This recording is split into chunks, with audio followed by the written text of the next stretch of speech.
auditório. Nós, Gregório, ainda vamos esperar aqui mais 2, 3 minutos, pode ser? Pode ser. Tá? Para a Fabiana poder organizar aqui. Ele tem uma questão, um documento para projetar. Eu preciso fazer como para passar por aqui? Ele tem que. Calma, deixa eu só acabar aqui. Ele tem que projetar no computador e compartilhar a tela. Vocês conseguem visualizar? Consegue, consegue. Tá, perfeito. Então é questão de 2 minutos, 3 mesmo, só para a gente poder se acomodar aqui, tá bom? Tudo bem. Não preciso me apresentar. Também não sei. Sim, sim.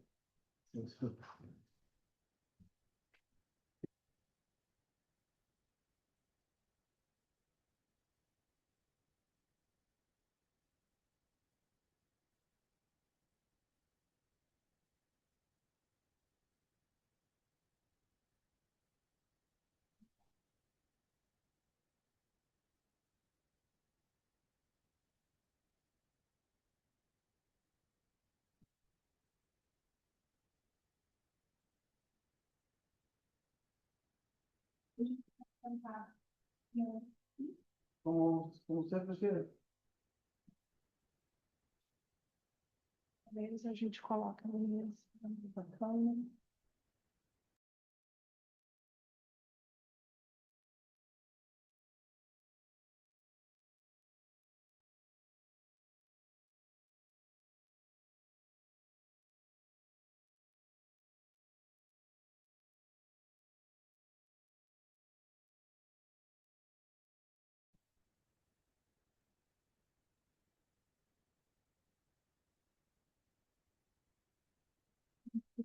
Deixar mais próximo.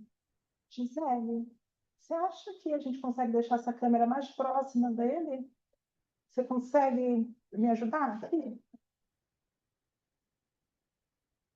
Ele vai ficar ali na mesa? Eu posso ficar aqui nesta esquina e aqui. Tá, tudo bem. Eu acho que dá conta, então. Só tem esse. Tá bem curto, né?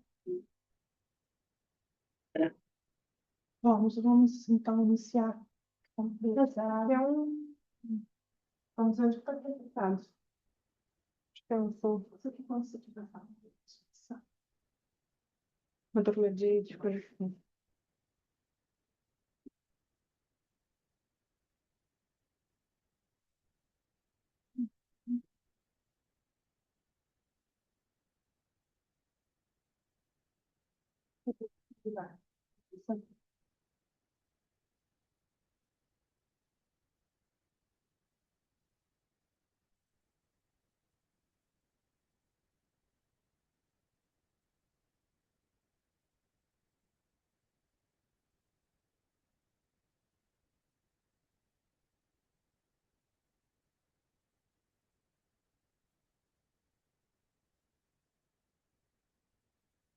Hoy usted está trabajando con la obra de Clovis Moura.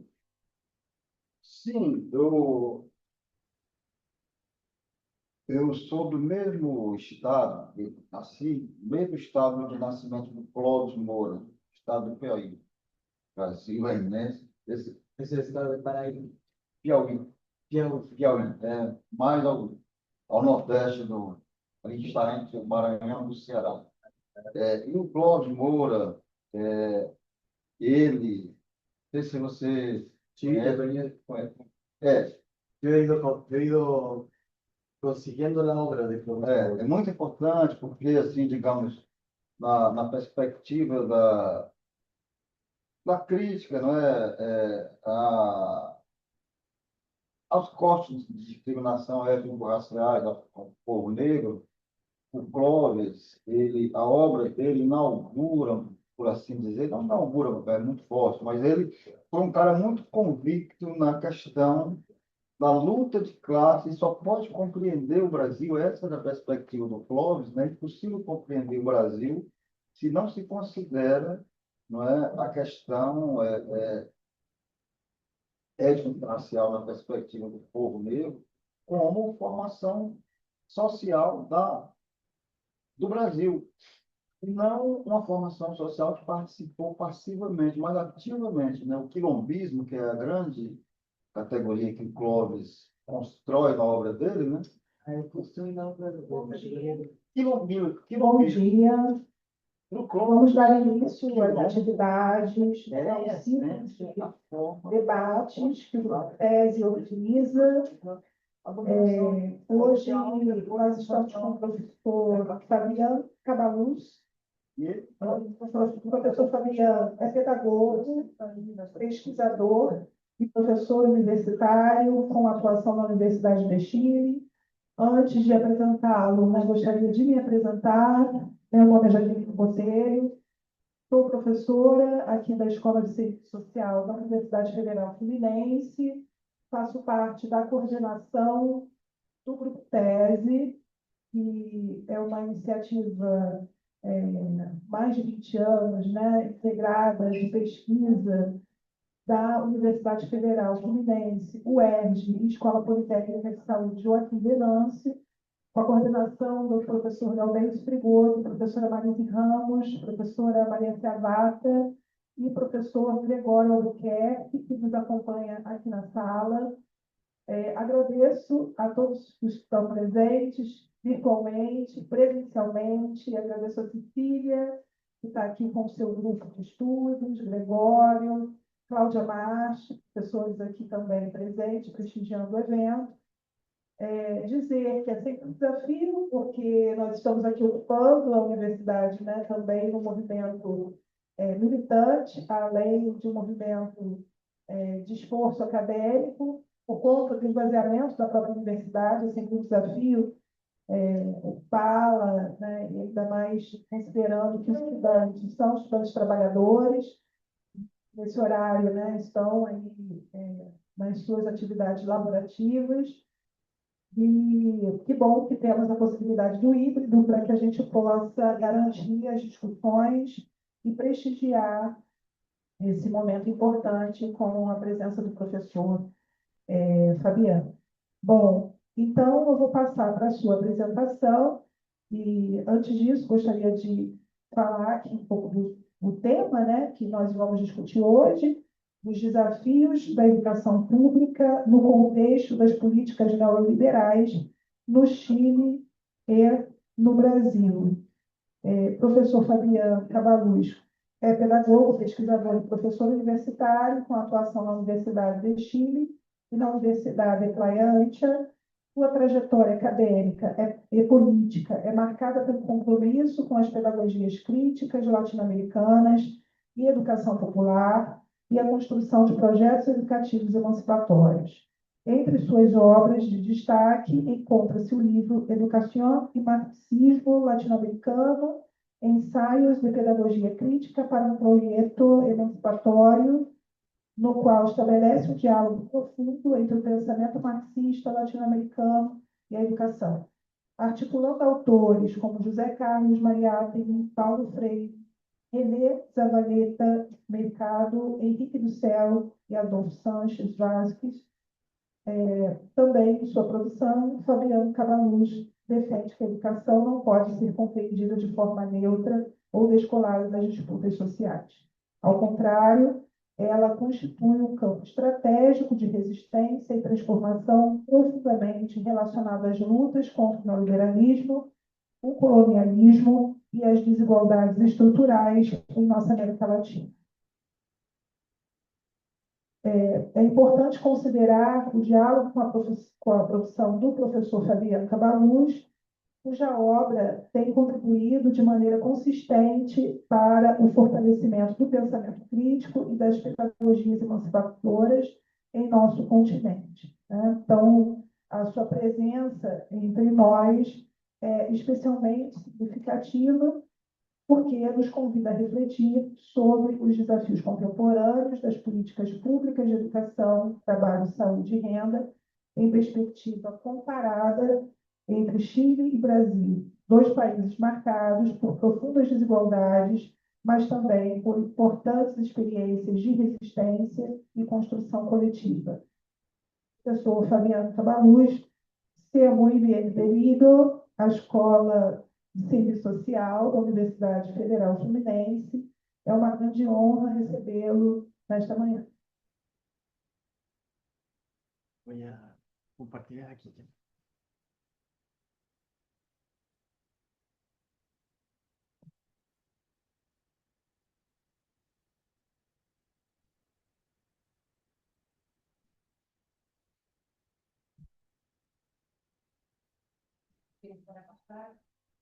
Eu posso.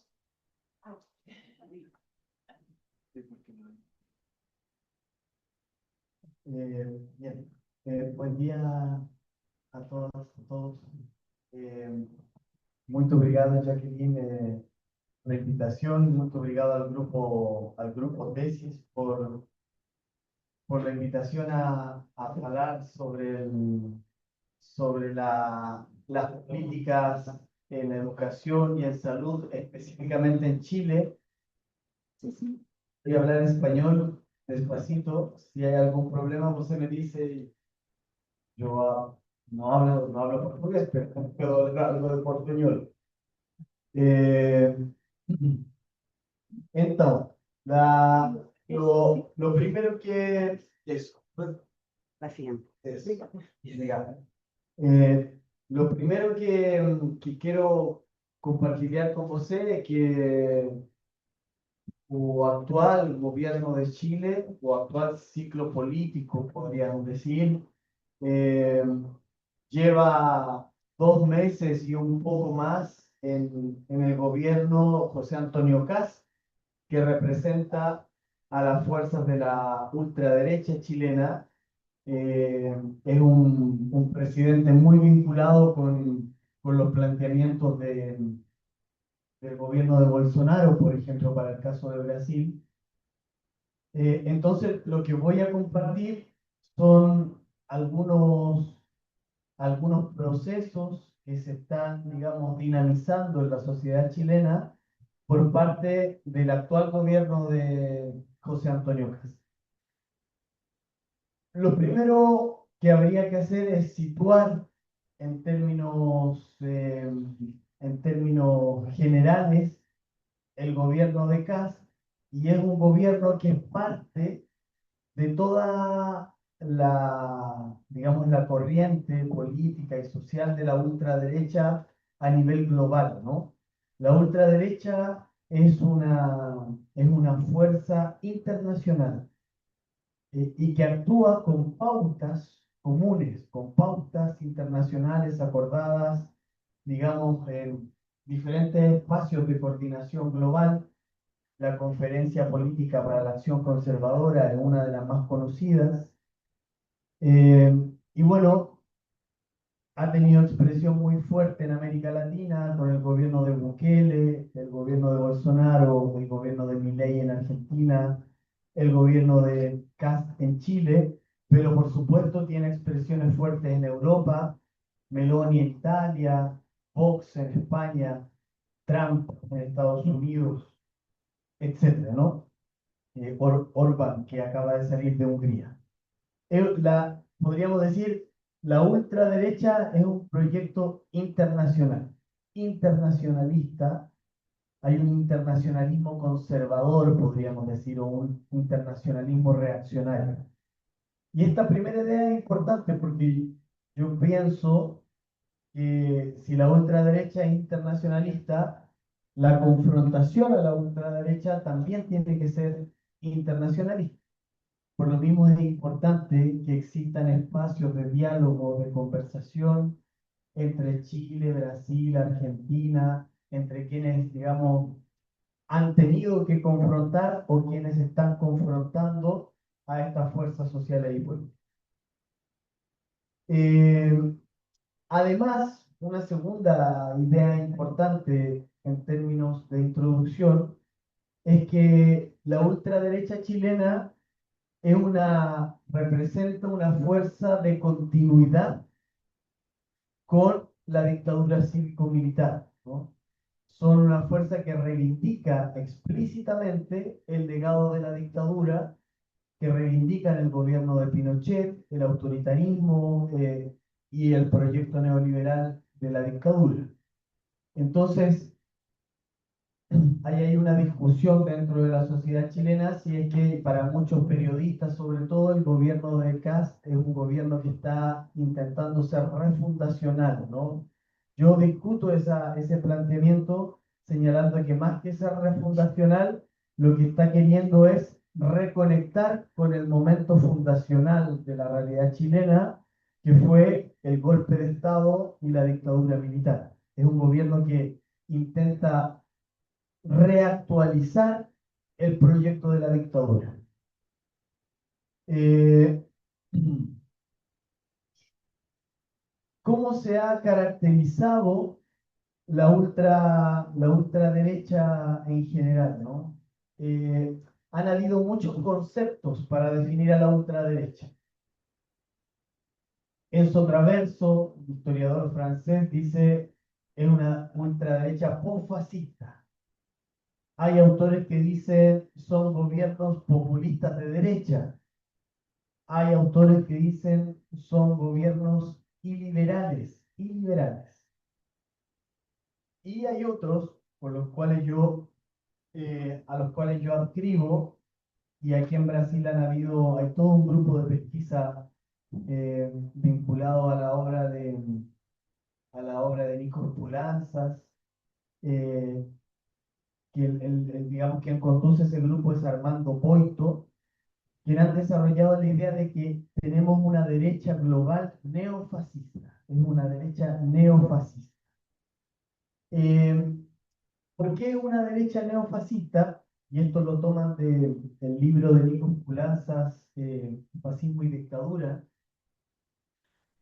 porque hay que entender que el fascismo no se puede restringir a un periodo histórico acotado, no se puede restringir al periodo que va entre 1919 y 1945 en Europa, sino que el fascismo tiene continuidad dentro de la historia.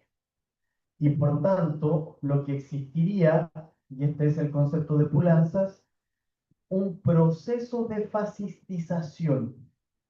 Nuestra sociedad en algún momento se fascistiza más o tiene avanzados ultraconservadores y de derecha dura, o momentos donde la ultraderecha, digamos, tiene menos influencia. Bueno, la sociedad chilena en este momento está atravesando un proceso de derechización neofascista, ¿no? Y eso se expresa, por supuesto, en el actual gobierno de José Antonio Kast. Pasemos a la segunda, por favor. Gracias. Habrían, desde esta perspectiva, si consideramos que el gobierno de Kast es un gobierno neofascista, habrían tres grandes interpretaciones que deberíamos evitar replicar o reproducir, porque son interpretaciones erráticas. La primera interpretación errática es creer que el fascismo murió cuando se terminó la Segunda Guerra Mundial, ¿no? Más bien uno podría decir, esa es una comprensión historicista radical, por así decirlo, creer que solamente su expresión es entre años acotados, particularmente vinculada a Europa, a la Italia fascista, a la Alemania nazi, a la España franquista, pero como si eso no tuviese expresión en la actualidad. Y bueno, como decía hace un par de minutos, eh,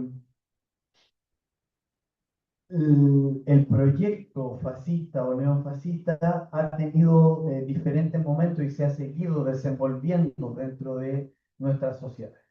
Entonces, el primer error sería creer que el fascismo, digamos, ya no existe.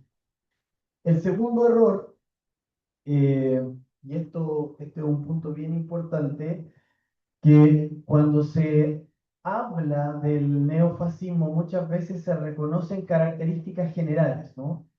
El gobierno de Orbán, el gobierno de Trump, el gobierno de Milei, el gobierno de Bolsonaro se caracterizan por uno, dos, tres, cuatro, cinco. Cinco características. Entonces, la bibliografía que ha estudiado esto en profundidad sostiene que es un error caer en un análisis descriptivo del neofascismo. Porque si el neofascismo son 5 o 6 puntos y no sabemos diferenciar cuáles serían los puntos centrales, los puntos que articulan otros elementos de la agenda o de la pauta ultraconservadora, no se puede confrontar o se confrontaría de manera errática también el avance de la ultraderecha. Y el tercer gran error o el tercer gran problema es creer que los líderes de la ultraderecha son locos o son personas con problemas psiquiátricos, ¿no? Y que el pueblo que adscribe a ese proyecto político es un pueblo irreflexivo, ignorante, que actúa como rebaño, ¿no? El concepto de rebaño, no sé si se entiende como, ¿sí se comprende el rebaño? Claro, pues, diga. Eh, bueno, toda esta última interpretación es una interpretación, digamos, que el problema que genera es que tiende a menospreciar la fuerza social y política que significan los gobiernos de ultraderecha, los gobiernos, digamos, eh, neofascistas, ¿no? No es que el pueblo sea ignorante, no es que estos sean unos personajes locos, hay procesos mucho más complejos, más densos que es preciso investigar, comprender, etc. Fabiano, Sí. para quem está na sala, está um pouco baixo. Se puder falar um pouco mais. Entonces, si tenemos que referirnos en términos generales a cuáles son las características de los gobiernos neofascistas, algo de esto yo pienso que para ustedes en Brasil va a ser cercano, próximo, serían estos puntos que les quiero compartir, ¿no? El primer punto es que el fascismo y el neofascismo surge en contextos de crisis, ¿no? Por eso ha sido tan importante retomar esta idea de Antonio Gramsci en la cual sostiene que hay un mundo nuevo que no termina de nacer y el mundo antiguo que no termina de morir, ¿no? Y en ese interreino, en ese claroscuro, surgen los monstruos. Esa es la metáfora de los cuadernos de la cárcel de Gramsci, ¿no? Bueno, eso está dando cuenta de que hay una coyuntura de crisis que genera condiciones para que emerja los gobiernos y las fuerzas neofascistas. En el caso chileno, esa coyuntura de crisis o esa crisis, yo podría decir que se expresa con mucha claridad el año 2019 con la revuelta popular, con el estallido social, no sé cómo le dirán acá en Brasil, eh, y con el desarrollo de dos procesos constituyentes, primera convención constitucional, segunda convención constitucional 2021, 2022 y 2023, y con la elección de un presidente progresista vinculado a la socialdemocracia chilena, de Gabriel Boric, y un presidente actual de la ultraderecha. Todo eso, desde el año 2019 hasta el año 2026, es parte de la crisis que vive la sociedad chilena y de la incapacidad de salir de las lógicas neoliberales y de construir otro tipo de sociedad. Efectivamente, entonces, el gobierno de José Antonio Kast es un gobierno que emerge en una crisis evidente dentro de nuestra sociedad. El segundo punto, la segunda característica de un gobierno neofascista en términos generales, es que son movimientos de masas, movimientos reaccionarios de masas. Yo pienso que aquí la realidad de América Latina más preocupante es la realidad de Brasil, ¿no? yo me lembro que la vez pasada que estuve acá en Brasil fue para la elección de Lula con Bolsonaro hace 4 años atrás, 3, 4 años atrás. Y, y claro, Lula venció, pero Bolsonaro perdió con 50 millones de votos, más o menos, 50 millones de votos, desenvolviendo movilizaciones en la rúa multitudinarias. Entonces, la ultraderecha y la derecha neofascista no es, digamos, una fuerza que no tenga base social. Tiene base social. ¿Cuál es esa base social? Bueno, el rol de las iglesias evangélicas es fundamental. Esa base social está presente en el pueblo, en la juventud. En el caso de Chile, el gobierno de Kast obtuvo en las mesas de votación más pobres de Chile, obtuvo un 70% de aprobación, José Antonio Kast, en los sectores más pobres. Y en los sectores más ricos, un 60%. Tanto uno podría decir el fenómeno de la ultraderecha neofascista es un fenómeno policlasista, que no solamente es de la clase, digamos, burguesa o de la clase acomodada, sino que es transversal, tiene apoyo transversal de la sociedad. Propietarios, militares, religiosos, camioneros, etcétera, industriales, etcétera. Tercer punto, es una fuerza profunda y radicalmente anti-igualitaria. Anti-igualitaria. No creen para nada en la igualdad y esto se ve con fuerza, se ve con mucha claridad cuando la ultraderecha, y esto lo hacen, insisto, en El Salvador, en Argentina, en Brasil, en Chile, desmantelan programas sociales, desmantelan políticas públicas que son beneficiosas para la población y benefician, por ejemplo, reduciendo los impuestos a los grandes empresarios, ¿no? Degradando y generando condiciones materiales favorables para que el gran capital pueda desplegarse de manera libre y robusta. Anti-igualitarios y todas sus políticas promueven lógicas de destrucción de avances igualitarios. La siguiente. Obrigado. Vale, lo paso. Ahí. Ahí. La cuarta característica, esto también me parece así muy, muy importante, porque es una gran diferencia del neoliberalismo de la década de los 90 con lo que ocurre en la actualidad. El neoliberalismo en la década de los 90, por lo menos la discusión en Chile, después Cecilia me discutirá, el neoliberalismo en la década de los 90 en Chile promovía la despolitización de la sociedad, la despolitización de la juventud, etc.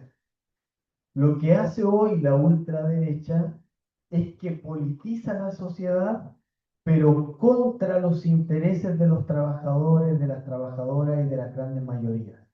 Hay un proceso de politización conservadora o de politización neofascista o politización de derecha, vamos el nombre que queramos, ¿no? Pero en el fondo es cuando nuestro propio pueblo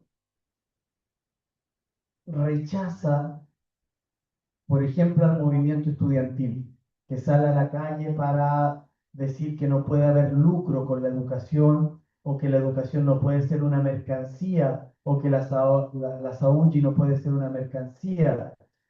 Los trabajadores salen a la calle y nuestro propio pueblo critica y rechaza a esos trabajadores movilizados. Ese es un proceso de politización contra los intereses de la clase trabajadora.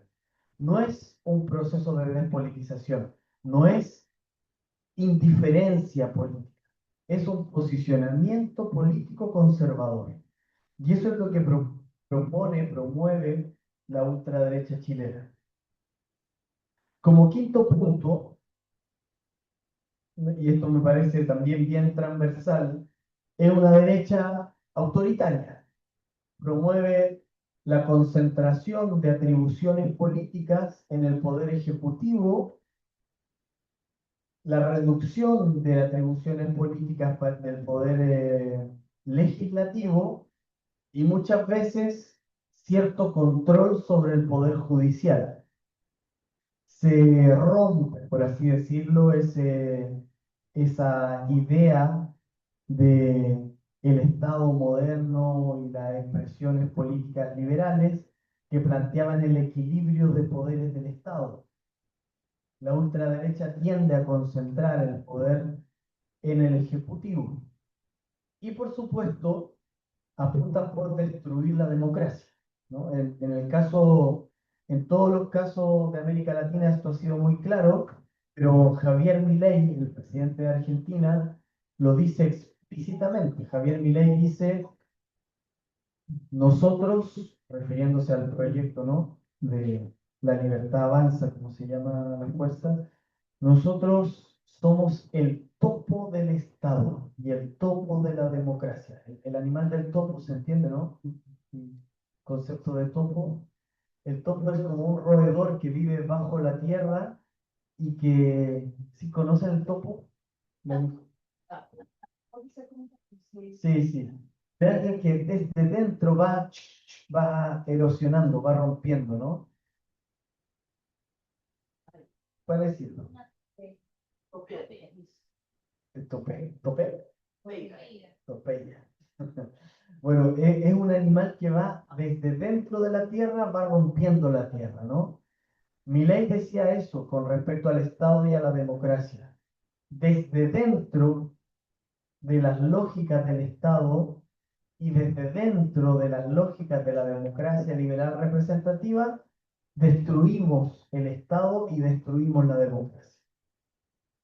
Eh, hay un intelectual italiano, Alberto Toscano, que refiriéndose a la derecha tardía o a la ultraderecha tardía, como él denomina el proceso global actual, dice que se caracteriza por desdibujar la diferencia entre el Estado de Derecho y el Estado de excepción.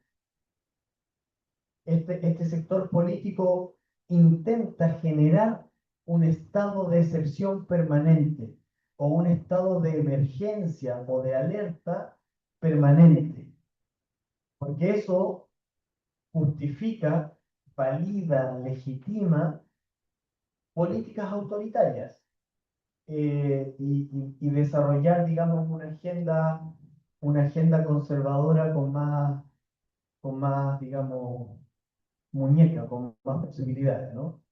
Entonces, autoritarismo, apología de la violencia, promoción de la violencia, odio a la democracia, promoción del estado de excepción. Esta ultraderecha, voy ahí en el punto 6, ¿no? Esta ultraderecha, a diferencia del fascismo del siglo XX, es una derecha radicalmente neoliberal. La derecha fascista del siglo XX era contraria al liberalismo, ¿no? La ultraderecha actual es ortodoxamente neoliberal y, y defienden a toda costa la libertad de mercado, ¿no?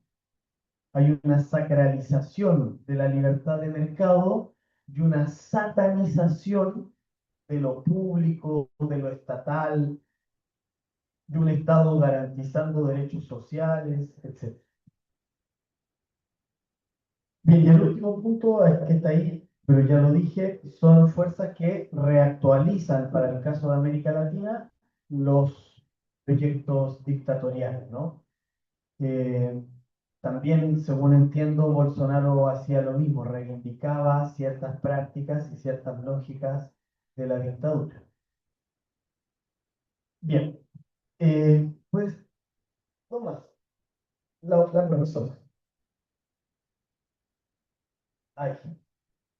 En educación, ¿qué es lo que hay en educación en el gobierno de la ultraderecha chilena? Hasta el momento, ¿no? Es algo muy breve lo que, lo que lleva de gobierno, van 2 meses, pero ya hay tendencias claras. En primer lugar, es un gobierno que va a promover las lógicas privatizadoras. En Chile eso es ya, digamos, absolutamente excesivo, ¿no? Porque Chile es el país que más ha destruido la educación pública. Se estima que solo el 45% de la educación chilena es pública y el 55% de la educación es privada, ¿no? La mayoría del sistema educacional está privatizado. Eh, Sin embargo, han venido avanzando en el contexto de la postdictadura con procesos de privatización endógeno, ¿no? Esta idea de en espacios públicos incorporar las políticas de la accountability, de gerenciamiento y todas esas cosas que conocemos. Pero lo que ha hecho el gobierno de Kast, y esto lo han hecho explícitamente, o sea, lo han transformado en una política, ¿no? Es promover la creación de más escuelas privadas, desregular, flexibilizar la posibilidad de que un privado pueda construir una escuela. Están generando condiciones de posibilidad para que los privados puedan tener mayor presencia dentro del sistema escolar. Eh, Segunda tendencia, y esto también me parece muy importante, la ultraderecha y la ultraderecha chilena. Hay un libro de esto de una socióloga argentina, Cynthia Weisbaum, es un apellido así. eh, Ella tiene un libro que se llama El proyecto político educativo del neofascismo. Un texto muy, muy interesante, un libro muy interesante. Y en el fondo lo que sostiene es esta tesis de que la ultraderecha en materia educativa es más gramsciana que la izquierda, ¿no? En el sentido que sabe que la disputa educativa no se restringe a la institución escolar, sino que moviliza muchos otros dispositivos culturales, comunicacionales, el uso de las redes sociales, los aplicativos y todo esto, ¿no? Por tanto, la ultraderecha lo que quiere es disputar el sentido común, es desarrollar la batalla cultural, o lo que algunos autores, Agustín Laje, un intelectual de la ultraderecha argentina, dice, la guerra de ideas, la guerra de ideas. La guerra de ideas, la batalla cultural o la disputa por el sentido común, conceptos gramscianos, tomados por la ultraderecha, sostienen que la introyección o la difusión de esta forma de ver el mundo no puede ser solamente en la escuela, tiene que ser por la televisión, por la radio, por los medios de comunicación masivos, por los aplicativos, etcétera, ¿no? Entonces, este punto es bien importante. De hecho, la Claudia dice, el principal dispositivo pedagógico del siglo XXI es este. Este es el principal dispositivo pedagógico. Entonces, quien pueda llegar a estos dispositivos está construyendo sentido común, está construyendo hegemonía.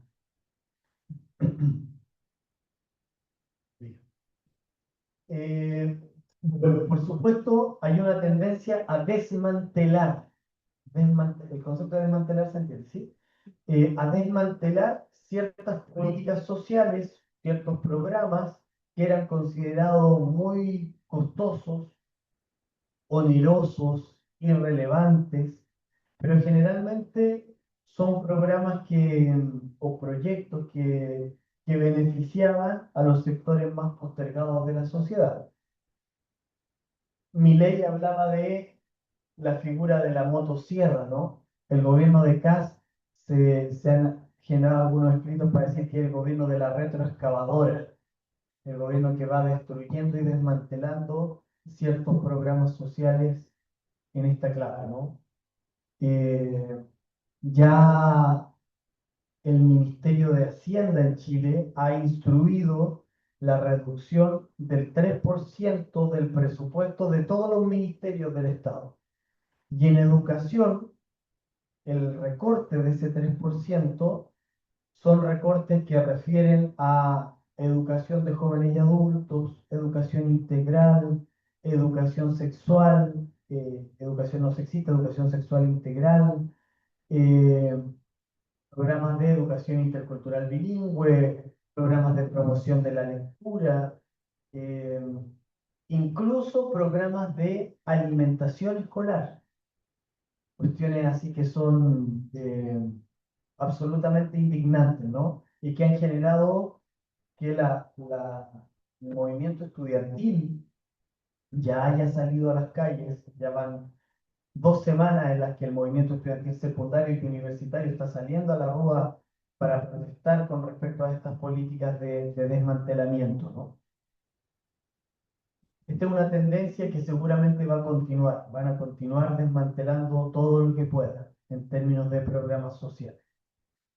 Eh,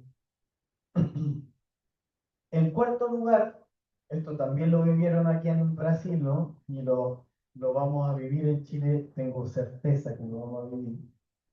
Que es la idea de acusar a las fuerzas, digamos, de izquierda, progresista, que promueven el cambio social, de ser fuerzas que están adoctrinando ideológicamente a la juventud. Esta es una propaganda de una agrupación de la ultraderecha chilena que señala que quienes están adoctrinando son el movimiento de las diversidades sexuales, el movimiento feminista, el Partido Comunista y todas las luchas, digamos, indígenas, ¿no? O indianistas, o que reivindican el carácter plurinacional del Estado chileno, de la sociedad chilena. ¿Qué es lo que hace la derecha? Esto es una idea, me gustaría compartirla. ¿Qué es lo que hace la derecha con este discurso?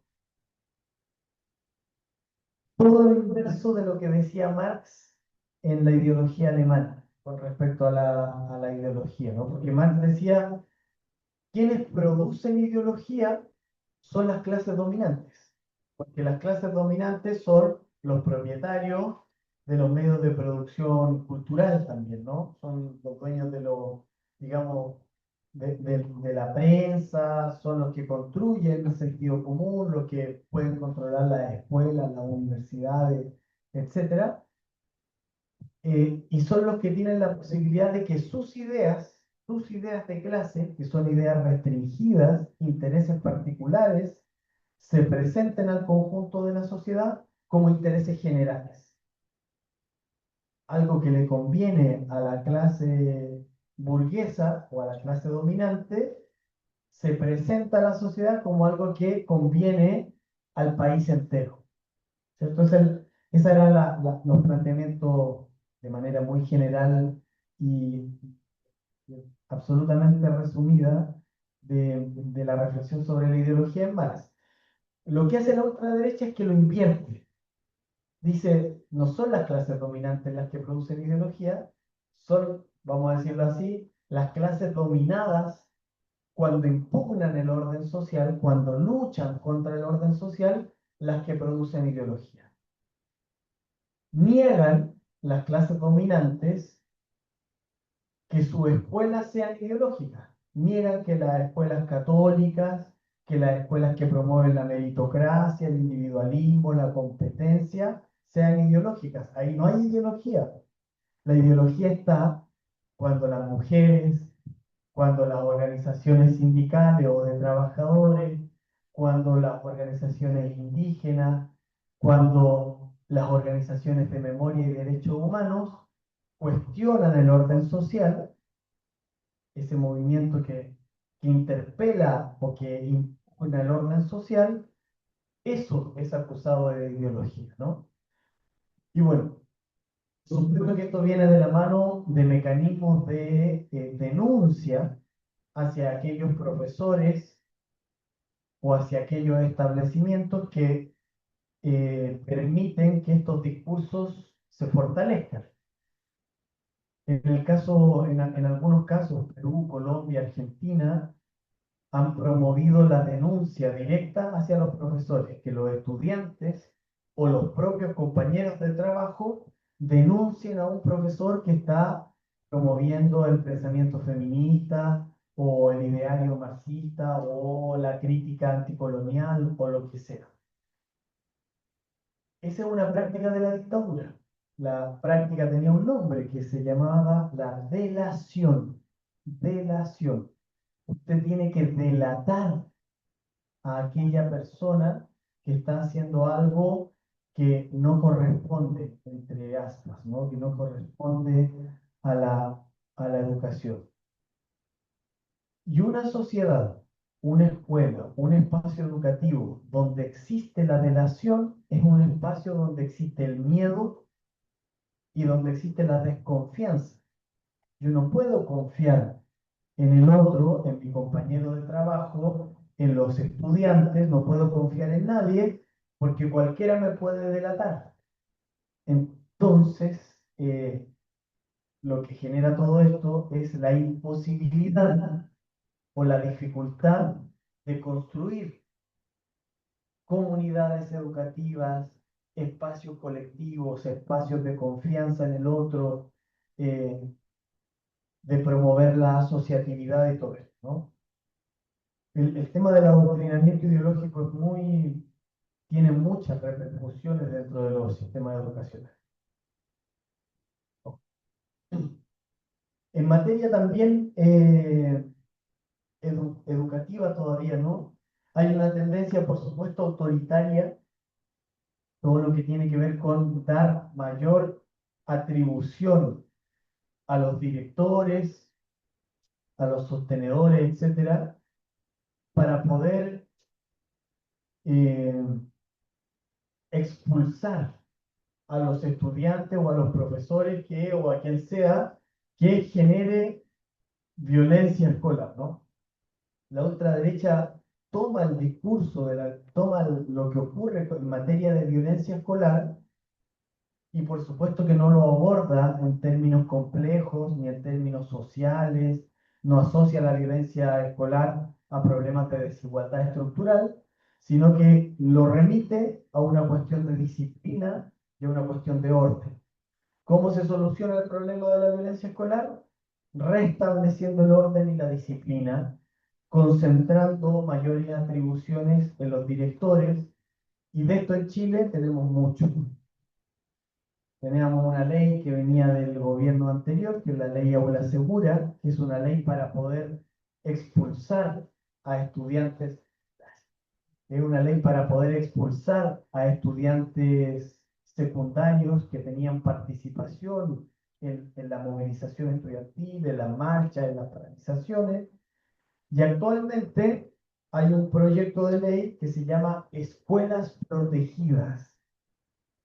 Y ese proyecto de escuelas protegidas lo que hace es que, además de dar posibilidad de expulsar a los estudiantes supuestamente acusados de la violencia escolar, eh, permite que, por ejemplo, carabineros, la policía, ¿no?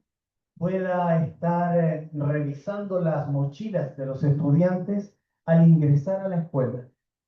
O permite que existan dispositivos de seguridad, estos no sé cómo se llamarán acá, como estos dispositivos detectores de metales, como hay así.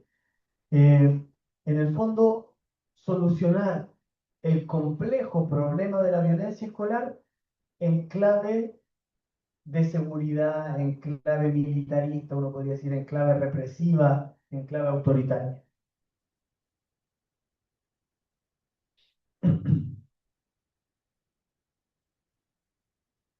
Ese es un tema muy, muy, muy importante. Lo que no se ha desenvuelto en Chile, y que sí se ha desenvuelto en Brasil, es la experiencia y toda esta línea de las escuelas militares, ¿no? Yo pienso que ahí en el caso chileno tenemos que estar muy atentos porque eso fácilmente puede reactivarse en la sociedad chilena, crear escuelas militares. Tienen todas las condiciones bajo la lógica de la libertad de enseñanza y del proyecto neoliberal de que surjan rápidamente escuelas militares. Y si existe una sensación de inseguridad por todos lados y de desorden por todos lados, de caos, la derecha lo va a poder instalar.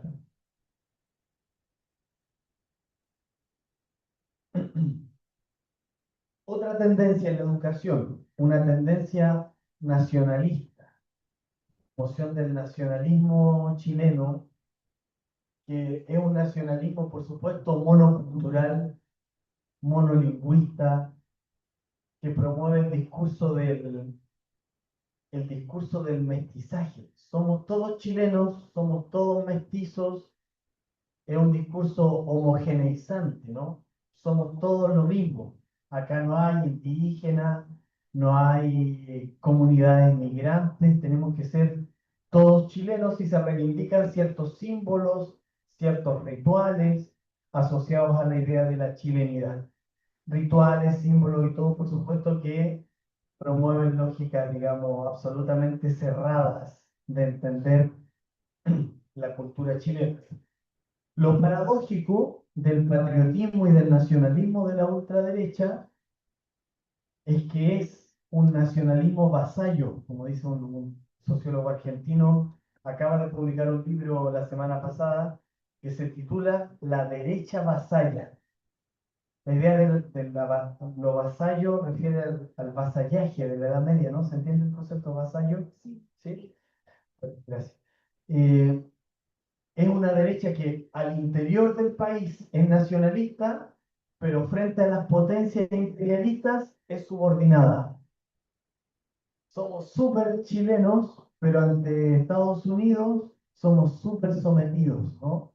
Ante el sionismo israelí somos súper sometidos, bueno, etcétera, ¿no? Es una derecha que eh, se subalterniza ante el imperialismo y que al interior de nuestra sociedad promueve un discurso nacionalista, pero que no tiene nada de reivindicación de la soberanía. Es un patriotismo antisoberano. Denostan la soberanía nacional, la soberanía popular, entregan, en Bolivia hablan del entreguismo, ¿no? Son fuerzas sociales que entregan las riquezas de nuestros países a los grandes capitales, entregan nuestros datos a partir de toda esta información todo lo que vino ocurriendo con Silicon Valley, con la Big Data, entregan toda la información. Uno podría decir soberanía tecnológica, soberanía. No, aquí no hay ningún proyecto de soberanía. Y la última tendencia en educación es una tendencia a promover el negacionismo. Negacionismo. Esto en materia de derechos humanos y de políticas de memoria, en Chile y en Argentina ha sido bien fuerte y se va a trabajar con mucha fuerza. ¿Qué es el negacionismo? El negacionismo hace un ejercicio tramposo, ¿no? Intenta victimizar al victimario. Hay una metáfora que utilizan siempre, ¿no? Han intentado permanentemente en Chile la ultraderecha, la derecha pinochetista, indultar a aquellas personas que están presas, pocas. En Chile no fue como en Argentina, un proceso masivo de encarcelamiento, pero hay algunos, digamos, responsables, genocidas, violadores de derechos humanos, etcétera, que sí están presos en una cárcel en particular, Punta Peuco se llama. Ellos hablan de querer indultar a los presos de Punta Peuco, incluso los quieren como a los viejitos, porque ya están viejitos, entonces habría que desenvolver políticas de indulto por razones humanitarias.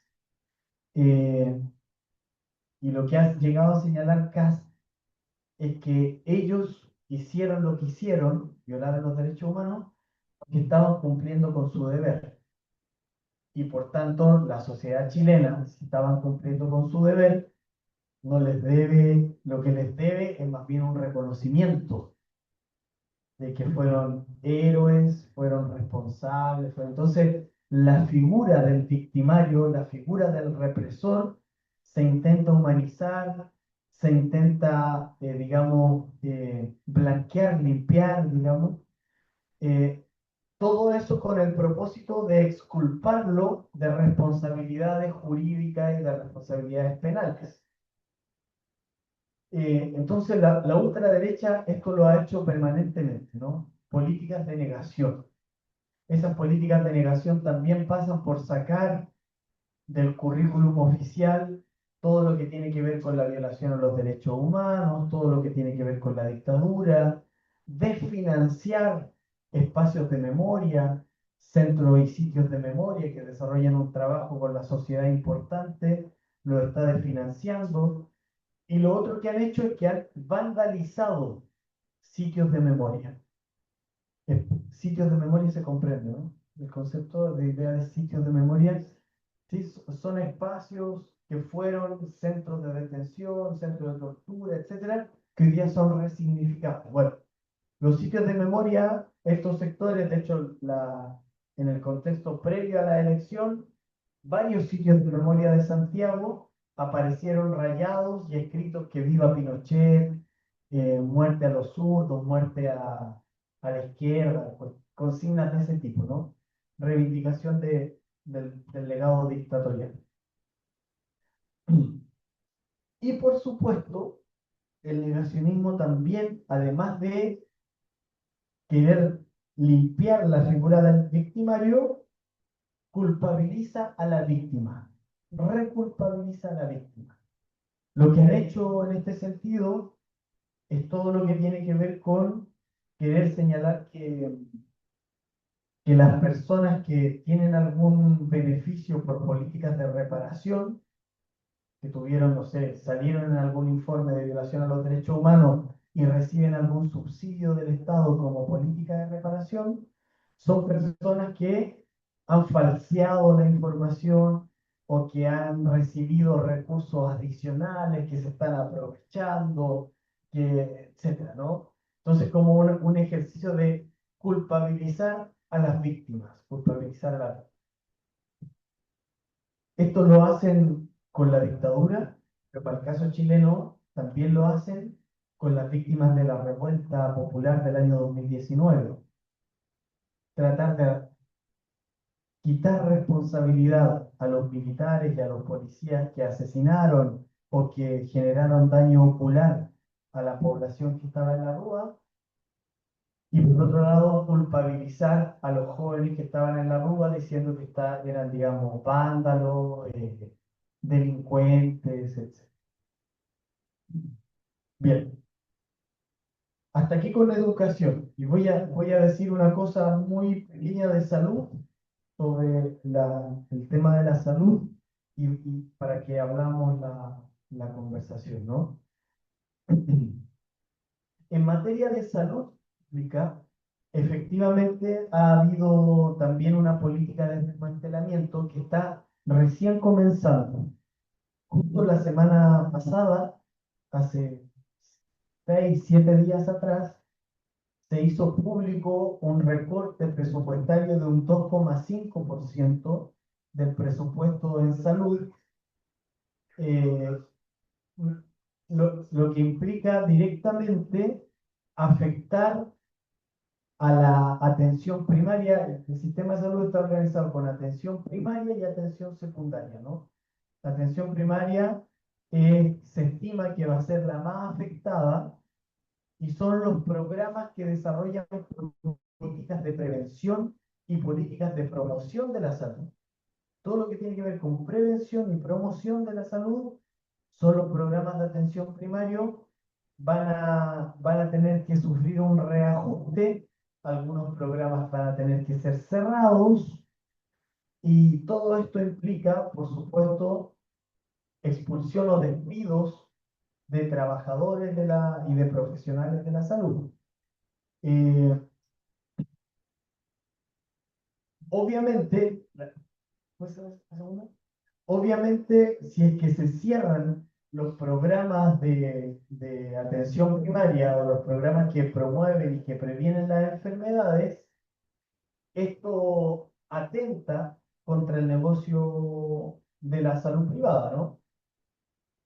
Entonces, si es que, si es que estos programas se ven afectados, estos programas de atención primaria se ven afectados, esto favorece, ahí sí, al negocio de la salud privada.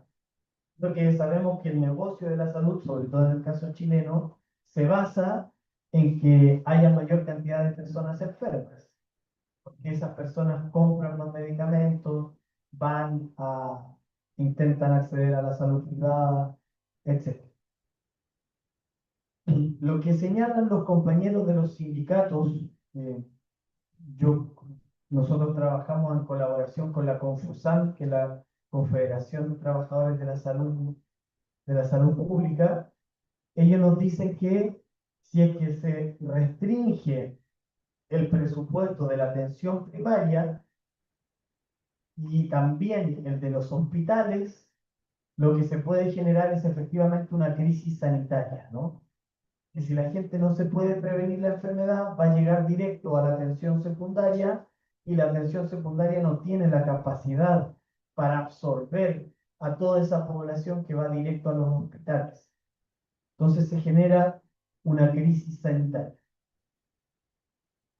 Ante este escenario de recorte presupuestario, lo que están haciendo los sindicatos de salud es que están llamando a la unidad. Todos los sindicatos de la salud primaria y secundaria llamaron a la unificación y a confrontar eh, unitariamente las políticas de desfinanciamiento y de desmantelamiento de la salud pública.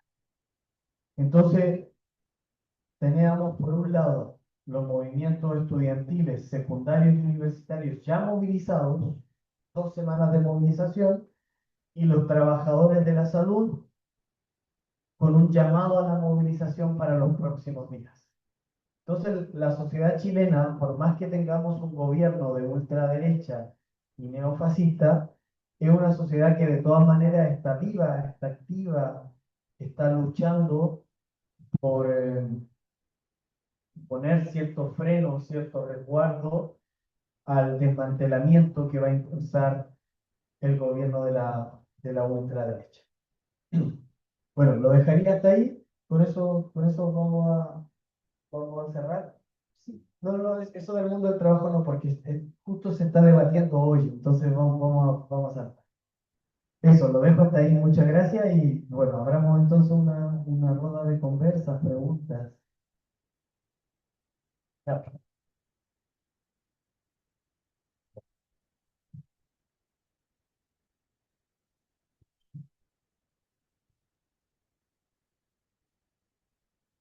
Obrigada, Fabiano. Nós vamos passar para o debate. Já vou me inscrever logo após a primeira pessoa a se colocar aqui no auditório de forma remota. Quero agradecer muito a sua explanação, fantástica, né? É bom a gente poder fazer reflexões de situações e formas de pensamento, né, de avanço aí do neofascismo e de estratégias capitalistas tão semelhantes, né, apesar das diferenças e processos de articulação, né, das forças capitalistas e da própria esquerda diferentes, nós temos aí pontos muito em comum, infelizmente, né? Então, a gente passa ao debate, inscrições, domingos aqui presencialmente. Eu vou acompanhar pelo chat quem se inscreve e, na sequência, eu também já estou inscrita. Ok? Tem um filme, se você puder, até pela câmera, para o pessoal poder te ver. Tem câmera? E ainda tem câmera. Tem câmera. Não sei se o pessoal Tá bom. fazendo uma dupla. Bem, gente. Bom dia. Fabiano, parabéns aí pela sua exposição. Fabiano, gente, você estava falando do Chile, mas do Brasil. Praticamente tudo que você falou em relação ao Chile tem ocorrência no Brasil e em alguns aspectos com maior gravidade, né? Quando você fala, Fabiano, desse movimento, uma espécie de reconexão, né, com as ditaduras, digamos, como nossos países viveram nos anos 60, 70, né? Isso é muito importante. Mas você coloca uma questão que eu acho que é importante a gente ter em mente, né? Isso não significa nenhum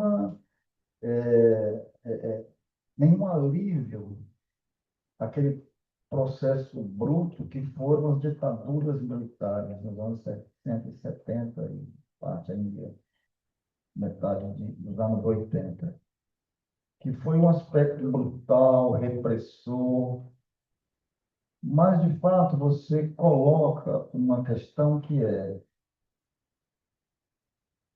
ainda naquele momento, você tinha uma ideia de Estado nacional. Claro, um Estado manietado pelas classes proprietárias, né, e repressor dos movimentos, mas um Estado, nessa sua negociação com o capital, mas um Estado que realizador. Não. Agora, o Estado foi essa nova direita funcionaliza o Estado, né, o capital. E as duas grandes dimensões das políticas sociais que você se refere, muito mais com profundidade a educação e muito rapidamente pela saúde, são o exemplo disso, né? Então, você mencionou o ano de 2019, com as manifestações no Chile, como um marco, né, onde você pode verificar essa ascensão da nova-direita. Aqui no Brasil, Fabiano, o ano de 2013 é muito significativo. A partir de algumas mobilizações sociais, sobretudo a juventude estudantil, né, de 2013, a direita se apropria do movimento e, a partir daquilo, se constrói uma ascensão da direita que vai culminar com o golpe de 2016, aqui no Brasil. E é interessante ver que você falou da redução dos pressupostos públicos, né? Aqui no Brasil, em 2016, com o golpe, uma primeira medida que ainda está foi a emenda constitucional que bloqueou qualquer inversão pública de recursos para políticas sociais. Aqui no Brasil é chamada de emenda constitucional 95, no governo golpista. Foi uma das primeiras medidas que impediu por 20 anos o crescimento da inversão pública em políticas sociais. Naquele mesmo ano também, nós tivemos uma das medidas mais regressivas na educação brasileira, que foi e segue sendo a nova reforma do ensino médio. Inclusive, nós estamos com 10 anos daquele movimento, onde teve muitas ocupações, as ocupações estudantis no Brasil em 2016 foram muito fortes. Obviamente, foram atacadas, né, pelas forças já instaladas, tiveram até uma inspiração no movimento dos pinguinos chileno. Eu queria que tu, se puder retomar esse aspecto, porque eu acredito que antecede um pouco ao 2019, que você colocou como uma, né? Mas eu lembro que naquele momento nós, inclusive, produzimos um documentário, nosso grupo de pesquisa lá na Universidade Tecnológica Federal do Paraná, Primavera Secundarista, e só no Paraná foram 1.040 escolas ocupadas, entre escolas do ensino médio e campos de universidades, institutos federais de educação. Hoje a gente está acabando de produzir um novo documentário, Primavera Secundarista, 10 anos depois. Agora, então, tudo que você falou se aplica ao Brasil. No caso da educação, que a gente está vivendo no Brasil é o seguinte: além da transferência dos recursos públicos para a iniciativa privada, as próprias escolas públicas passam a fazer uma espécie de emulação da escola privada, seja pela transferência da gestão, seja pelas próprias práticas, né? E tudo isso, e o caso da militarização é ainda mais grave. Você colocou de fato, enquanto vocês faziam a sua exposição, eu recebi uma nota pública ontem da nossa Associação Nacional de Pesquisa em Educação, denunciando e se posicionando radicalmente contra a persistência da militarização, porque apesar da nossa Corte Maior, STF, já ter julgado inconstitucional vários, mas a força dos governos estaduais segue aumentando. No estado do Paraná, por exemplo, só para dar um dado, de 1.200 escolas de ensino médio públicas, 250 já foram militarizadas, ou seja, 25% das escolas, né? Tá? Então, diante disso, Fabiano, a grande questão que nos interpela, para mim, é o seguinte: como é que nós construímos a resistência a isso, né? Porque eu acho que a Ellen Ullrich, né, tem uma fala interessante, quer dizer, apesar da opressão do capital e toda essa questão, para mim, a explicação está clara aí, quer dizer, nós precisamos conformar a juventude ao sofrimento.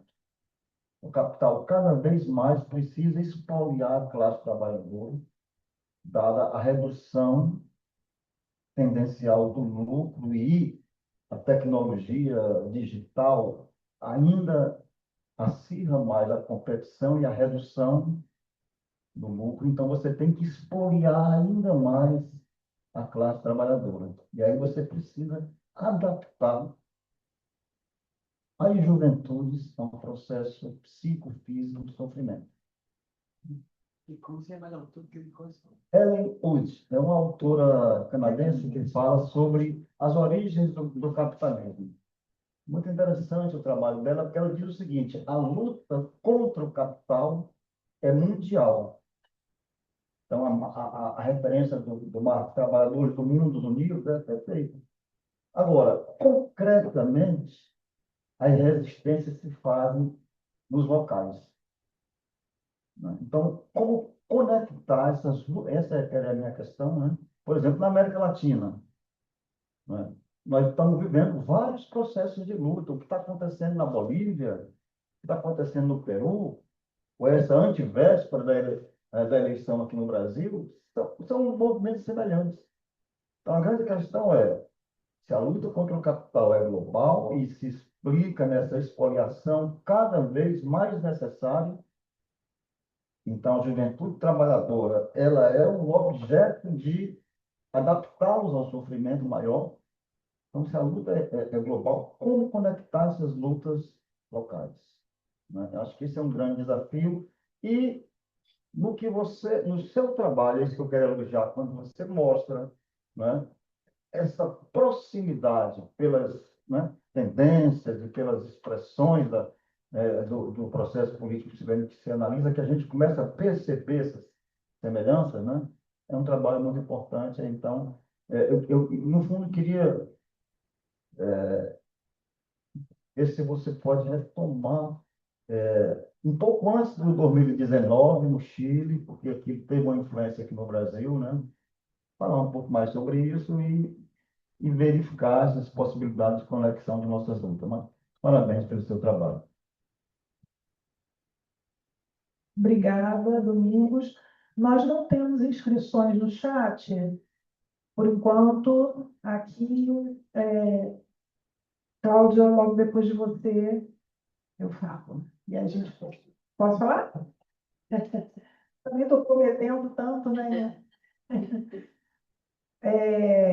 Fabiana, bom, primeiro Domingos, fizemos ali uma telepatia e ele falou do Rebelião Pinguina, então não preciso comentar. Várias questões assim que você fez pensar, né? A primeira delas foi a dimensão da precarização do trabalho. No grupo Tese, a gente tem feito o debate do quanto que essa questão, né, e da luta aqui no Brasil pela redução da jornada, né,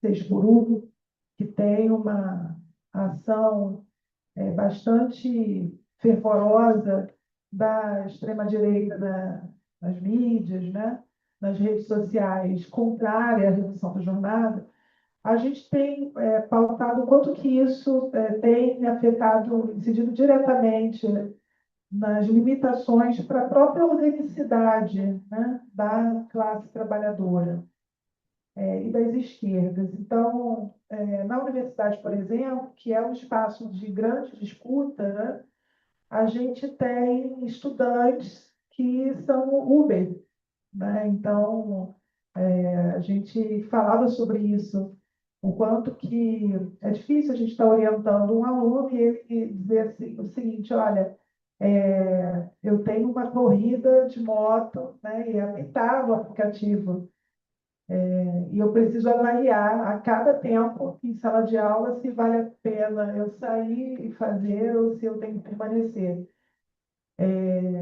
O apelo, né, o não presencial e a leitura sem livro, né? Então você lê no celular, você lê ou você ouve enquanto dirige a moto no aplicativo.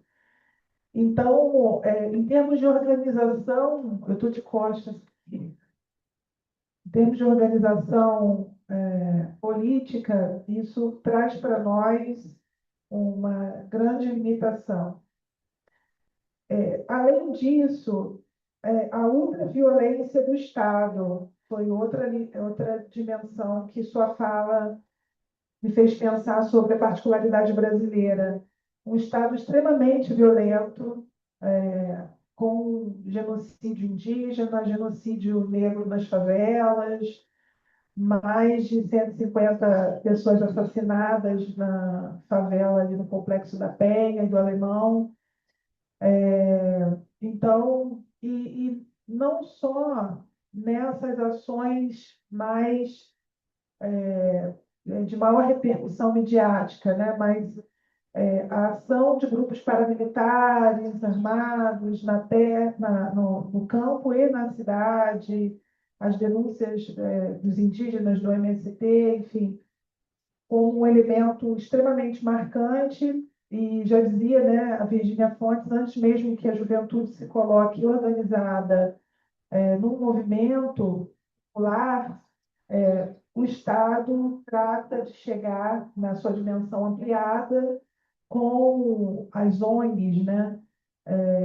ONGs, se compreende, né?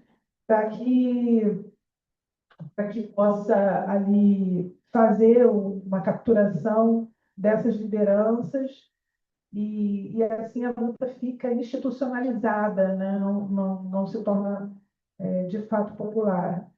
Esse também é um desafio que temos. E aí eu fico pensando na questão também que você trouxe e que está por dentro do negacionismo, que é o racismo, né? E aqui nós temos um racismo voraz, autorizado, né?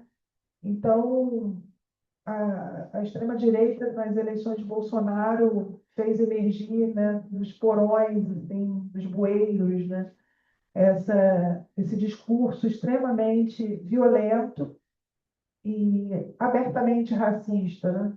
Então, eu fico aqui pensando o quanto que o racismo, e aí a atualidade de Clóvis Moura, né? Domingos hoje trouxe aqui um presente de literatura do Clóvis Moura, o racismo como arma ideológica de dominação, né? E, e eu até recentemente escrevi um texto dizendo o seguinte, que o racismo ele é a arma de produção de hegemonia, né? No sentido em que ele ajuda a construir tanto o discurso da coerção necessária, né, da violência armada do Estado necessária contra esses que são vagabundos, né, ditos vagabundos, e ele também ajuda a construir consenso, né, no sentido de que ajuda as classes dominantes a justificar que estes estão excluídos porque são incompetentes naturalmente, né, ou que são incapazes de chegar à universidade, de chegar. Então, a exclusão não existiria, existiria pessoas excludentes, né, pessoas que são incompetentes naturalmente. E nisso, o racismo de mãos dadas com a empregabilidade, né?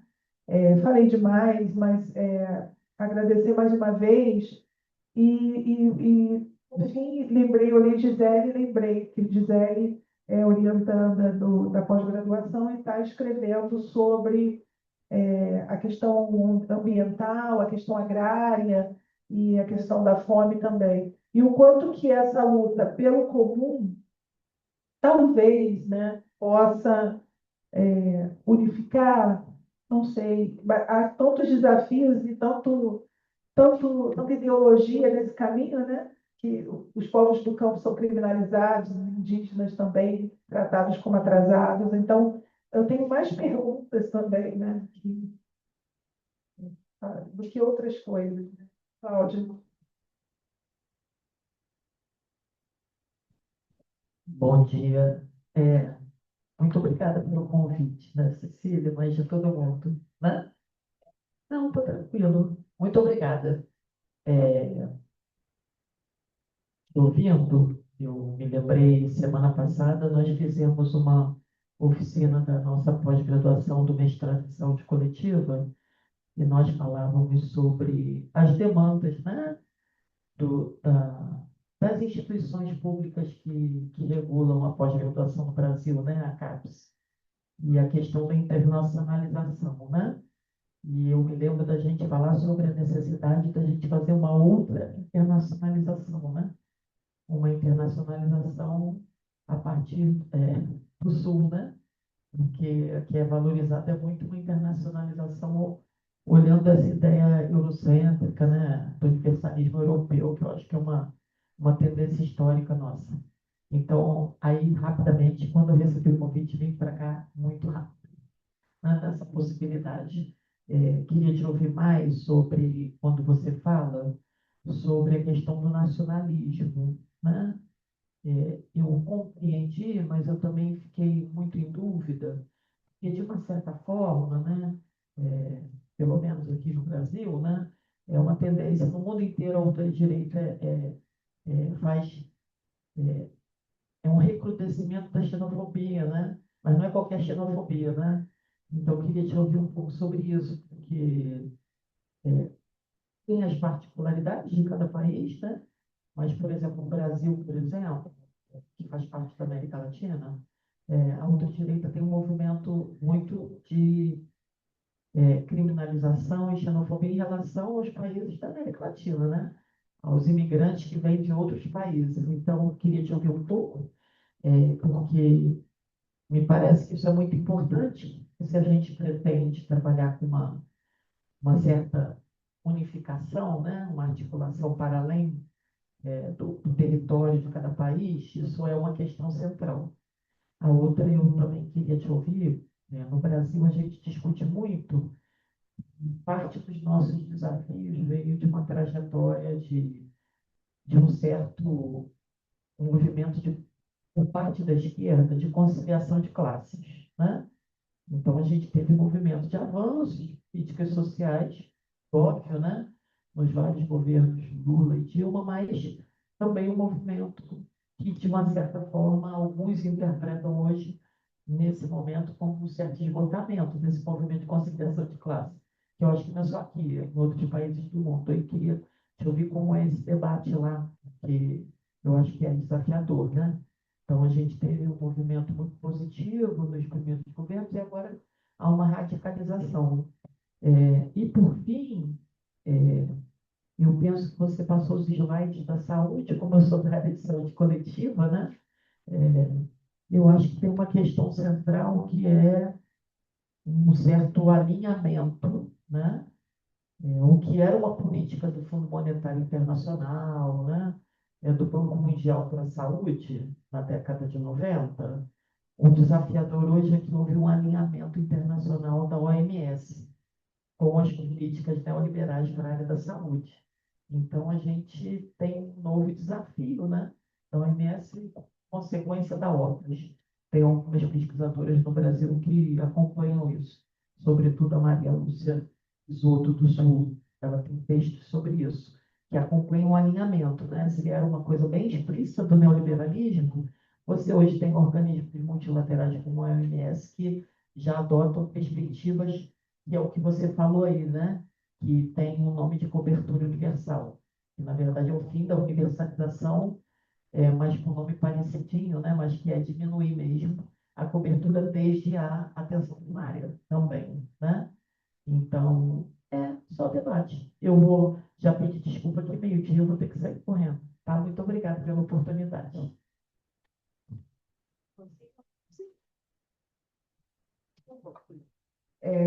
Gracias, Fabián, por la intervención.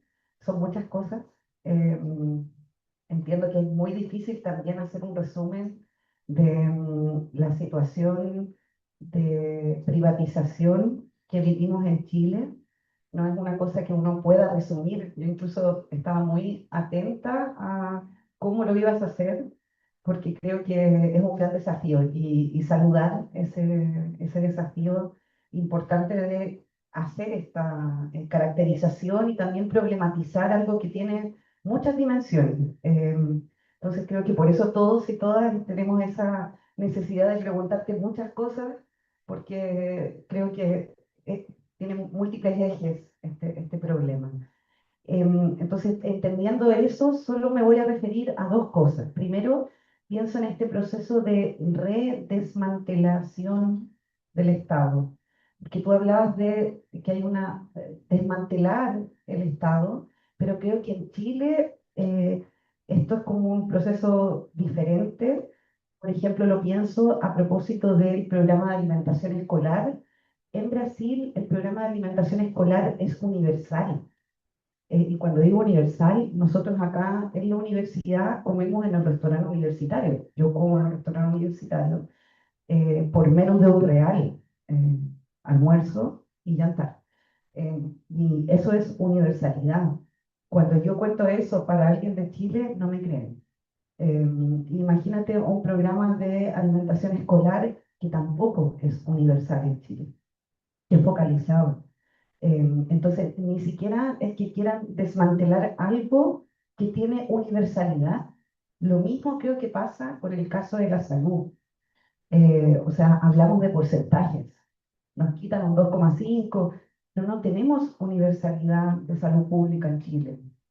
Hubieron avances, pero no es el sistema único de salud que está en Brasil. Entonces creo que es como que si pensáramos en una línea temporal, que no me gusta pensarlo así, pero solo para fines pedagógicos, Es como que nosotros estuviéramos en el siglo XXII de la privatización y eso creo que es muy útil. Sirve mucho como diálogo para que eso no pase en Brasil. Eso, siempre pienso en eso, cuando escucho personas en Brasil, digo, wow, tenemos que tratar de que eso no ocurra en otros países de América Latina, que los procesos de privatización existen, sí, pero tienen un nivel que aún nos permite rescatar y luchar por esas dimensiones de lo público. Y lo segundo es que no escuché, pero quizás yo se me pasó. ¿Qué pasa con el discurso de la meritocracia? ¿Qué opinas tú de ese discurso de la meritocracia? Que creo que es muy importante porque en Brasil es muy fuerte. Tiene muchas aristas la meritocracia. En Chile es un poco diferente, creo yo. Entonces, si pudieras referirte a cómo has visto ese discurso de la meritocracia en educación y en general en la política, en estos 2 meses de gobierno de ultraderecha. Eso. Bien, muito obrigado para todos los comentarios, reflexiones. Eh, voy a intentar decir algunas cosas sobre cada intervención. Eh, lo primero que me gustaría decir está asociado a la importancia, voy a vincular dos cosas, ¿no? La idea de pensar otra internacionalización con pensar lo que decía el profesor de la importancia como de encuentros, de reflexión y de solidaridad entre Chile y Brasil.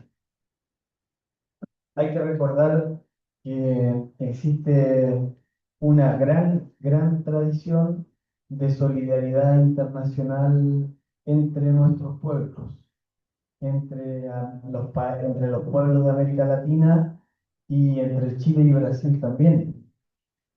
Muchos de los exiliados brasileños de la dictadura de 1964 se fueron a Chile, llegaron a Chile eh, y contribuyeron con fortalecer todo lo que tenía que ver con el campo de la izquierda chilena.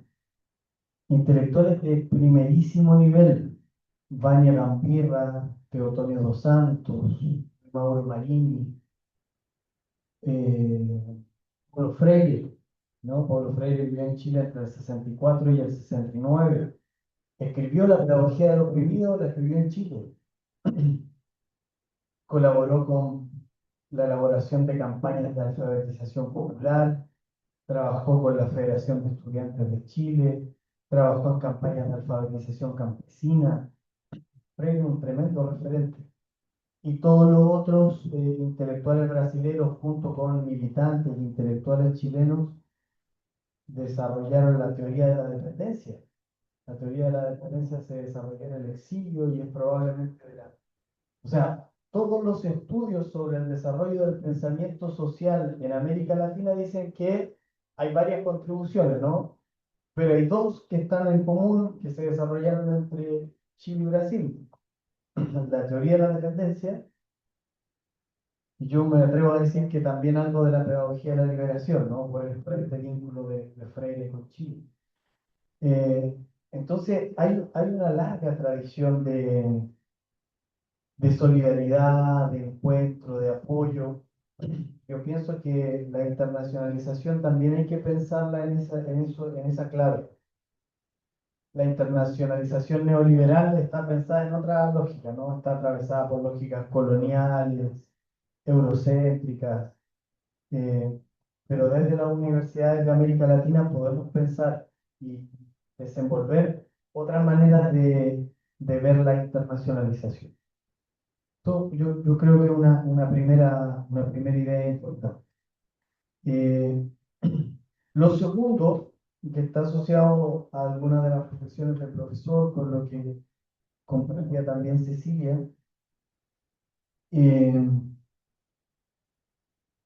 es sobre el Estado, ¿no? La discusión sobre el Estado. ¿Qué tipo de Estado pretenden configurar estas fuerzas sociales y políticas de la ultraderecha. Efectivamente, el Estado chileno no es el mismo Estado que el brasilero. Nuestro Estado, desde eso quedó consagrado por la Constitución Política de la dictadura del año 1980, es un Estado subsidiario. No es un Estado garante de derechos, es un Estado subsidiario, es decir, un Estado neoliberal. El nuestro es reconocido constitucionalmente como un Estado neoliberal. Si me preguntan a mí, la revuelta popular, las movilizaciones del 2019 todo estaba centrado en eso. O sea, si hay que condensar la lucha, todo lo que se generó, era con respecto a qué tipo de Estado quería configurar y construir la sociedad chilena. Por supuesto, todos los sectores conservadores y los sectores neoliberales defendieron el proyecto, digamos, del Estado subsidiario. Y en la primera convención constitucional, el artículo 1 señalaba la configuración de un Estado social, este era el concepto, Estado social garante de derechos. Estado social garante de derechos.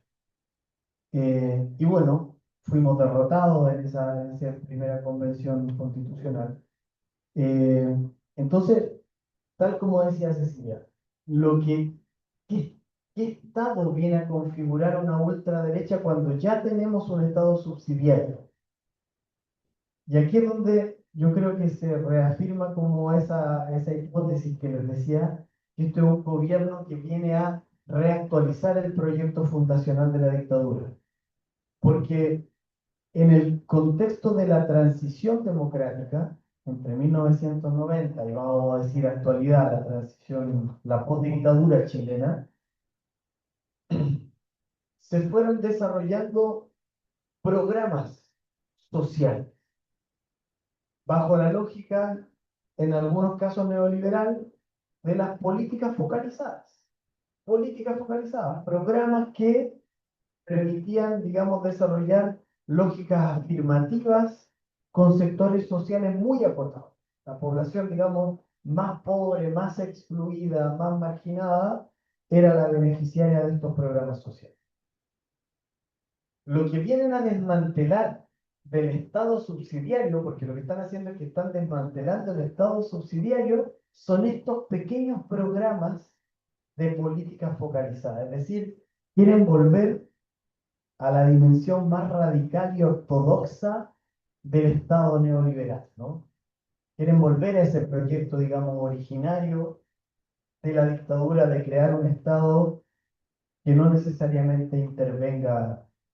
Pero, y esto para mí es lo importante, la discusión sobre el Estado en los 90, ustedes recordarán en Brasil, también en Argentina, era una discusión que comúnmente decía, los gobiernos neoliberales vienen a achicar el Estado, a reducir el Estado.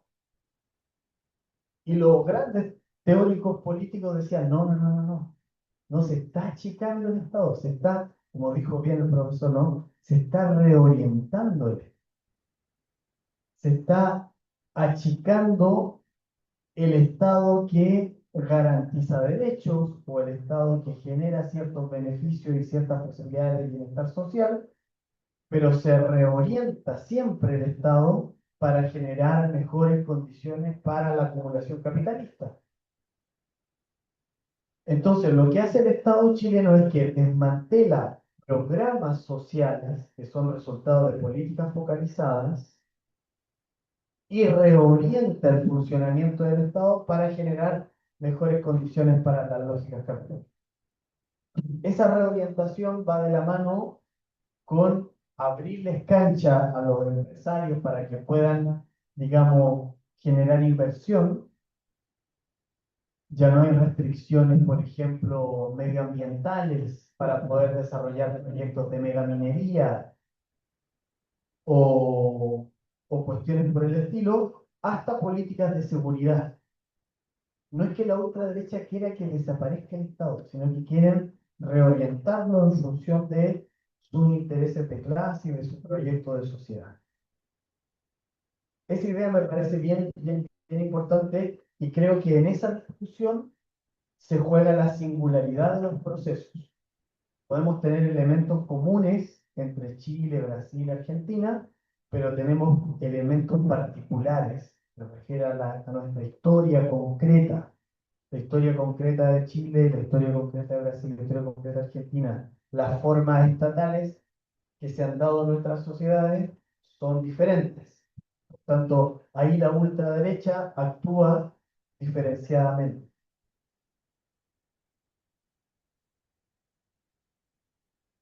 Me quiero referir también mínimamente al tema de las resistencias. La resistencia a estas fuerzas, ¿no? Y esto yo lo digo solo a partir de investigaciones que se han hecho sobre esto. No es experiencia ni chilena, son investigaciones que han mostrado que ha dado resultados positivos para frenar los avances de la derecha neofascista. Hay 5 puntos que en general son bien consensuados, ¿no? Para pensar la resistencia. El primer punto, y es un punto que se vincula con lo que con el comentario de la profesora, ¿no? ¿Sí? ¿Claudia? Claro.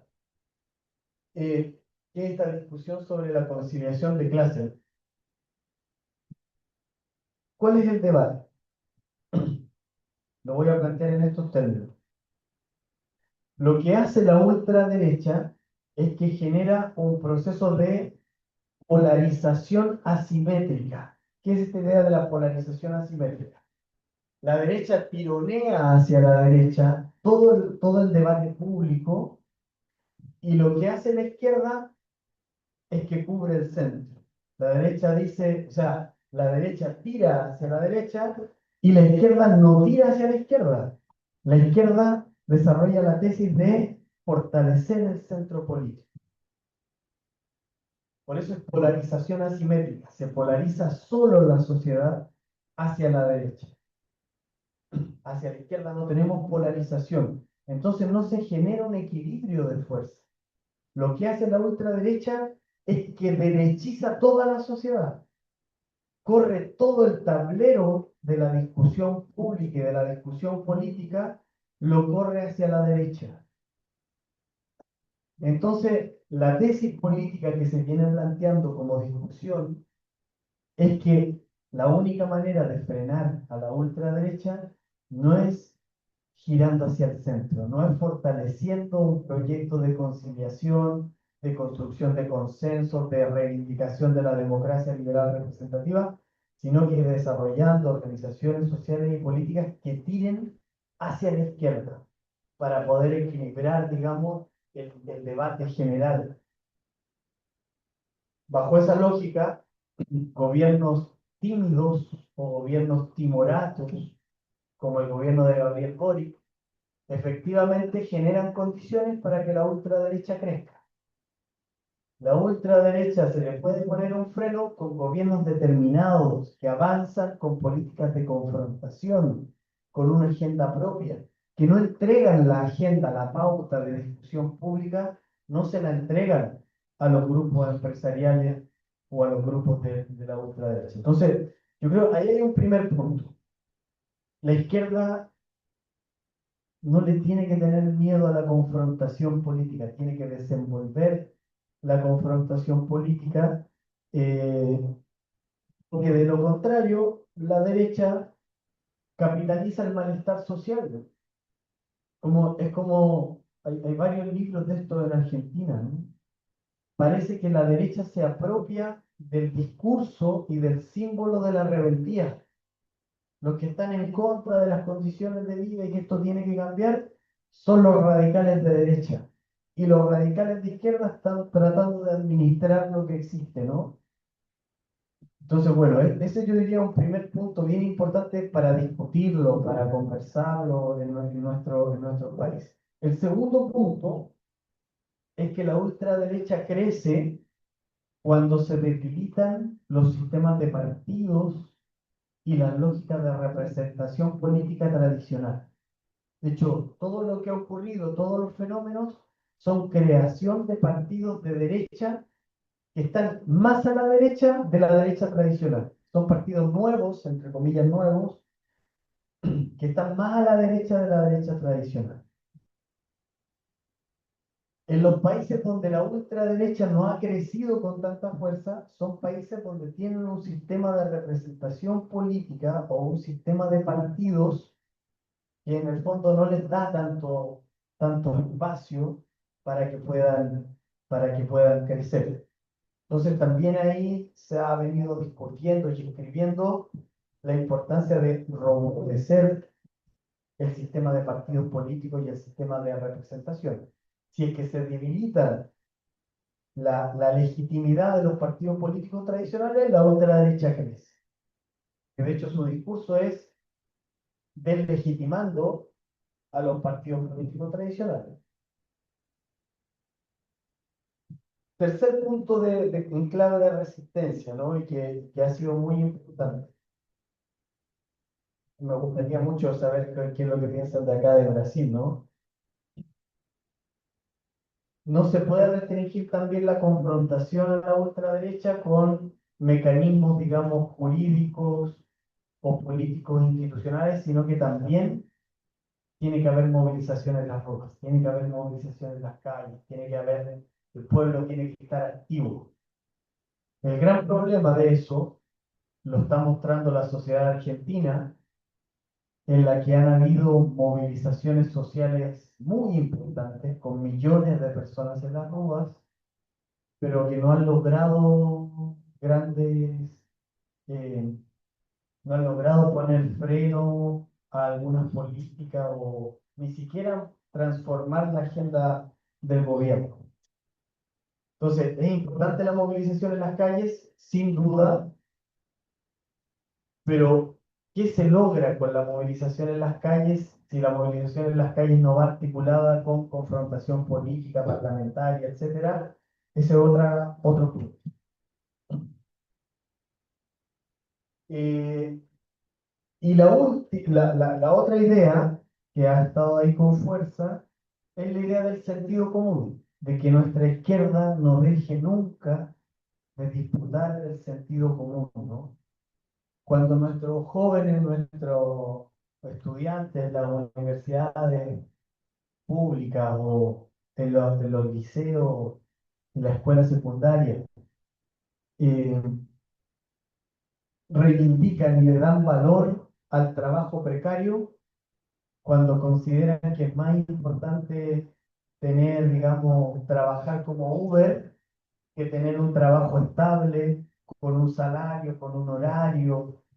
eh, Cuando los jóvenes valoran, digamos, la precarización y reivindican la precarización, es porque el sentido común de la ultraderecha está ganando la batalla cultural, ¿no? Entonces, no podemos abandonar la importancia que tiene la batalla cultural y la disputa por el sentido común. Y eso implica un trabajo en múltiples ámbitos, en múltiples dimensiones, un trabajo cultural, territorial, educativo, político, comunicacional, por medias, por redes sociales. Eh, Hay que disputar el sentido común. Eso también es una idea bien transversal dentro de las discusiones con respecto a a la ultraderecha y a la resistencia sobre la ultraderecha. ¿Qué más? Una idea sobre el negacionismo y cómo esto se traduce en la lógica del racismo como arma ideológica, ¿no?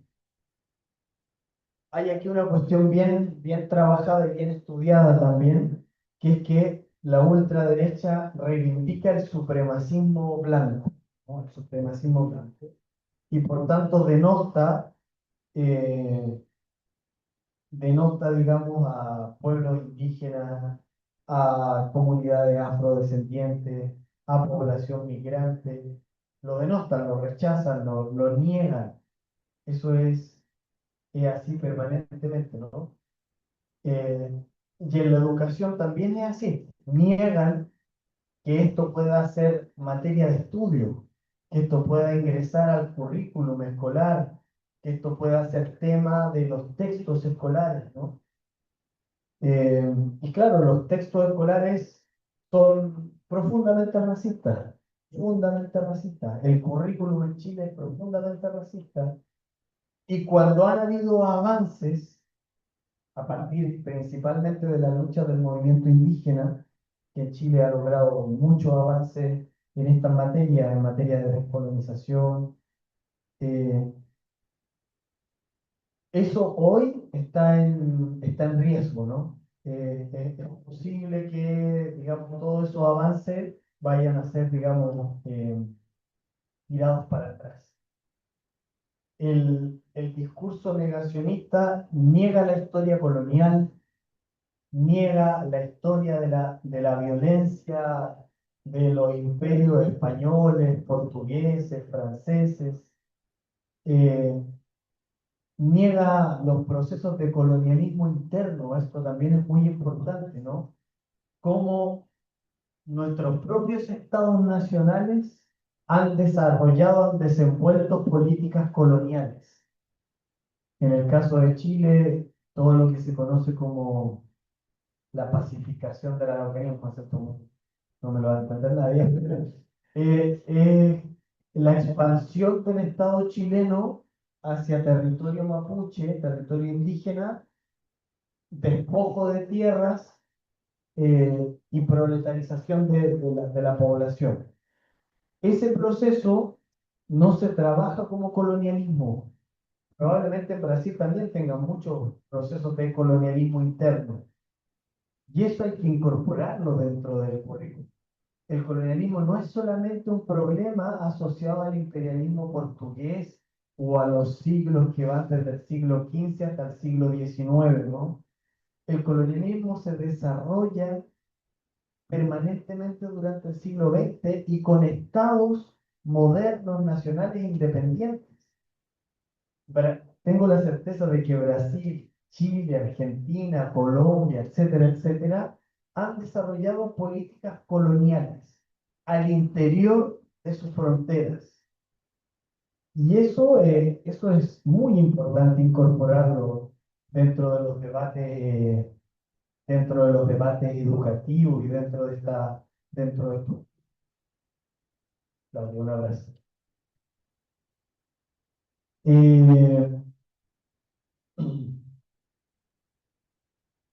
¿Qué más? Para hacer, a lo mejor para ir ya cerrando, ¿no? El discurso de la meritocracia en Chile y el discurso de la meritocracia acá en Brasil. eh, yo diría que en Chile esto ha entrado con fuerza, pero a partir de la lógica del emprendimiento, del emprendedurismo, ¿no? Hay todo un discurso que permea el debate público y que permea el sentido común y que tiene su expresión incluso en el currículum escolar. Esto es muy explícito en el currículum de educación de personas jóvenes y adultas. eh, Ella creo que le llaman acá, o en la época, ¿sí? Eh, donde incluso hay cursos sobre emprendimiento, hay una asignatura específica sobre emprendimiento. Yo diría que el emprendimiento y la meritocracia son un pilar del proyecto neoliberal. El proyecto neoliberal se basa en la idea de que yo puedo solo, de que yo solo puedo superar, mejorar, eh, cambiar no sé, toda la idea de que yo solo puedo escalar socialmente, ¿no? Mejorar mis condiciones de vida. Esa idea de la meritocracia y del emprendimiento se refuerza en el caso chileno con algo que ha trabajado un profesor de su grupo, que para mí es el principal intelectual de América Latina que ha trabajado esto, que es la teoría del capital humano. El profesor Gaudencio Frigoto y todo lo que es su crítica a la teoría del capital humano en educación es algo que existe en Chile, pero así descarnadamente. todo lo que es, por ejemplo, la educación, en nuestro sistema de fomento de la producción científica y de la formación, digamos, académica de posgraduación, se entiende bajo la lógica de la teoría del capital humano avanzado. Y la teoría del capital humano se articula, se entronca con el discurso del emprendimiento, con el discurso de la meritocracia y con el proyecto neoliberal. Entonces, yo creo que ese concepto grande de neoliberalismo, que es como un guardachuva, ¿no? Para un paraguas, ¿no? Sirve para poder entender adentro cómo opera el discurso del emprendimiento, cómo opera la teoría del capital humano, cómo opera el discurso de la meritocracia, cómo opera el individualismo radicalizado de nuestra sociedad. Eh, y bueno, yo creo que nuestro sistema educativo es uno de los pilares de nuestro sistema educativo. No solamente aparece en algunas explícitamente en algunos aspectos del currículum, sino que está como en el ethos, como en la identidad, la médula del sistema educacional chileno, la idea de la meritocracia y el emprendimiento. Bien, muchas gracias por por sus comentarios, por todo eso. Gracias.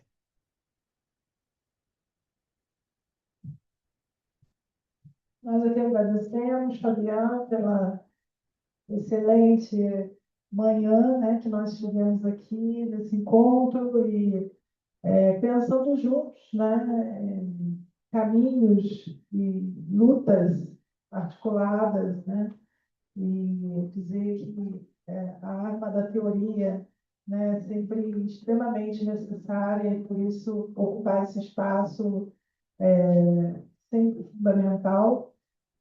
Lá no chat também, alguns agradecimentos, né, parabenizando também a fala do Fabiano, dizer que as contribuições enriquecem muito nossos estudos, pesquisas, voltaremos para os grupos, né, trazendo aí as orientações, trazendo as reflexões que muito nos auxiliaram. E, enfim, acho que agora já bateu a hora também do almoço, né? As pessoas estão saindo, mas mais uma vez, muito obrigada e depois fazermos uma foto aqui final para esse registro tão importante, né? Obrigada, palmas mais uma vez.